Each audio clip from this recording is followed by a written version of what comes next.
আসসালামু আলাইকুম। সবাই কেমন আছেন? আলহামদুলিল্লাহ আমিও ভালো আছি। সবাইকে শুভ সকাল। স্মৃতি এমন এক জিনিস যার জন্ম হয় কিন্তু মৃত্যু হয় না। জীবন কতটা সুন্দর এটা দেখার জন্য আমাদের বেশি দূরে যেতে হবে না। চোখ খুললেই দেখতে পারি আমরা। ভালো থাকুক আমার জীবনে জড়িয়ে থাকা প্রিয় মানুষগুলো।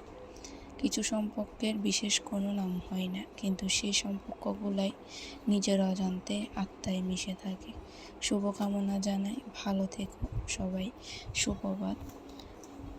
আজকে বেশি কিছু না, ছোট্ট একটা রেসিপি শেয়ার করব। সকালের নাস্তায় আজকে ছিল দুধ, ডিম, চিনি, লবণ সামান্য মিশিয়ে পাউরুটিগুলা ভিজিয়ে নেওয়া হয়ে গেলে তাওয়ায় আমি ঘি, আপনারা চাইলে সাদা তেলও ব্যবহার করতে পারেন, যার যেটা পছন্দ। দেওয়ার পরে পাউরুটিগুলো আমি একে একে ভেজে নিব। পাউরুটি ভাজা হয়ে গেলে লাল লাল করে এপাশ ওপাশ উল্টিয়ে নিব। তো আমার রেসিপিটি কার কার কাছে ভালো লেগেছে অবশ্যই কমেন্ট করে জানাবেন।